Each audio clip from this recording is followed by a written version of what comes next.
Good afternoon students. आज का साप्ताहिक क्यूज है क्लास 10 के लिए साइंस का। रेवेन्यू असाइनमेंट पार्ट 2 है। क्यूज अभ्यास है हमारा चलता है 21 अगस्त से 27 अगस्त 2021 के लिए। तो 20 प्रश्न है, बारी बारी से प्रश्नों को सोल्व करेंगे। तो प्रथम प्रश्न है हमारा, तेजस ने अपनी सफ़ेद शर्ट पर हल्दी गिरा ली, यदि वह इसे साबुन से धोता तो क्या होता?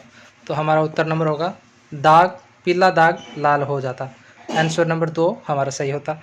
प्रश्न नंबर 2, इसमें कौन सा एक असंपर्क बल का एक उदाहरण है?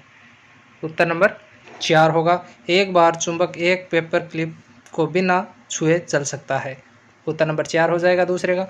प्रश्न नंबर 3 की बात करें तो राम ने देखा कि उसके बड़े भाई महेश ने चेहरे के बाल बढ़ाने शुरू कर दिए हैं। महेश के चेहरे पर बाल होने का एक संभावित कारण क्या है?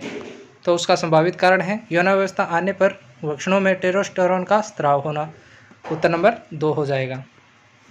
प्रश्न नंबर 4 की बात करें, एक प्रकाश किरण एक समतल दर्पण पर एक आपतित होती है जो दर्पण के समलंब से एक कोण पर है। यदि समलंब दर्पण के साथ का कोण बनाता है तो प्रतिबिंब का कोण क्या होगा? तो उत्तर नंबर 4 होगा हमारा 90 डिग्री। नेक्स्ट प्रश्न है हमारा, वर्तमान में एक कोरोना काल वायरस महामारी के बीच में है, निम्न में से कौन सा व्यापक रूप से फैलकर इस संक्रमण को रोकने का एक प्रभावी तरीका नहीं है? कौन सा प्रभावी तरीका नहीं है? उत्तर नंबर 4 होगा हमारा, यदि आपके संदेह है कि आप संक्रमित हो सकते हैं तो चुप रहें और बिना किसी को बताएं।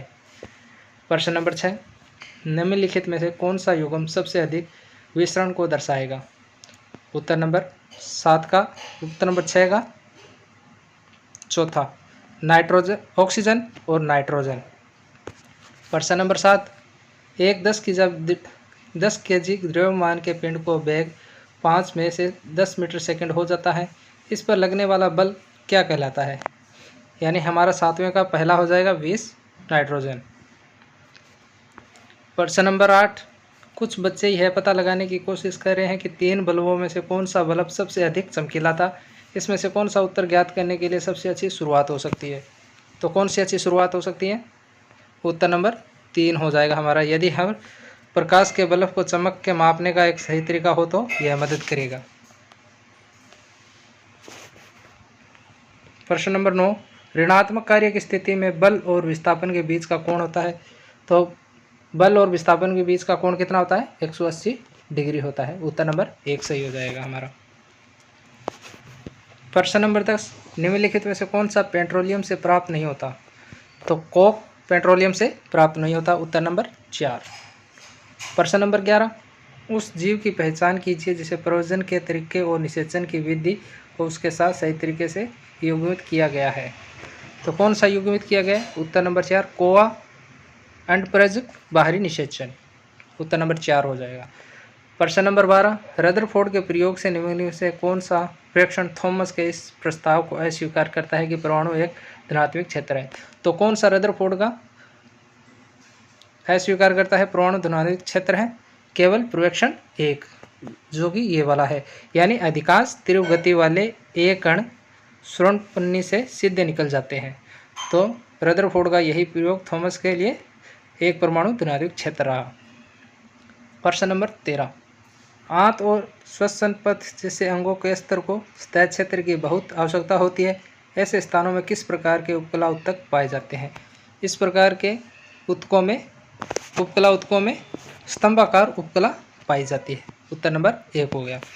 प्रश्न नंबर 14, यदि 2 निकायों के द्रव्यमान को 2 गुणा कर दिया जाता है तो उसके बीच की दूरी को आधा कर दिया जाता है, तो उनके बीच नया गुरुत्वाकर्षण बल मूल बल कितने गुना हो जाता है?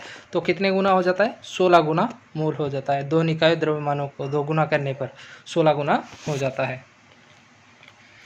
प्रश्न नंबर 15, तालिका में विभिन्न क्षेत्रों में औसत वार्षिक तापमान के बारे में जानकारी दर्शाई गई है। ऐसे तापमान के बारे में ऐसी परिस्थितियों में जीवन रहने के लिए जानवरों के लिए कौन सा अनुकूल उपयुक्त होता है? तो कौन सा अनुकूल होगा? नमी के संरक्षण के लिए मोटी त्वचा का होना यह उपयुक्त रहेगा।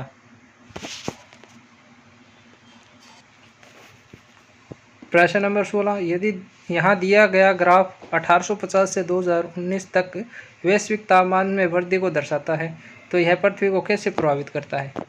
यह ग्राफ दिया हुआ है हमें 1850 से लेकर 1920 में, जो कि तापमान की वृद्धि को कैसे प्रभावित करता है। तो उत्तर नंबर 4 होगा हमारा।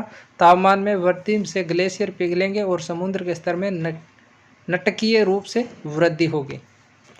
प्रश्न नंबर 17, दर्शाए गए उपकरण का उपयोग करके पानी और एसीटोन के मिश्रण को अलग किया जाता है। अलग किया गया एसीटोन कहाँ एकत्रित होगा। तो कहाँ एकत्रित होगा, यहाँ एस पर। तो उत्तर हमारा होगा एस, उत्तर नंबर 4 होगा। तो यहाँ पर अपना एसीटोन स्थित होगा। प्रश्न नंबर 18, 3 परमाणु एक्स वाई और जेड के नाभिक की संरचना चित्र में दी गई है, उनके बीच में क्या संबंध है। एक्स वाई जेड के बीच नाभिकीय संरचना में चित्रों के बीच क्या संबंध दिया है। तो हमारा उत्तर नंबर 3 होगा। एक्स और वाई समस्थानिक है, जबकि जेड एक्स आयन है। जेड और एक्स क्या है, आयन है।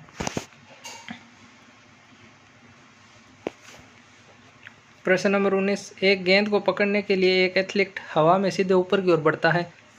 यदि उसे ऊपर की ओर कूदने के लिए 0.4 सेकंड का और नीचे आने के लिए 0.4 सेकंड का समय दिया तो वह कितनी ऊंचाई तक ऊपर कूदेगा। जी का मान यहाँ पर रखा हुआ है 9.8 मीटर सेकंड स्क्वायर। तो यहाँ पर कितना समय लगेगा,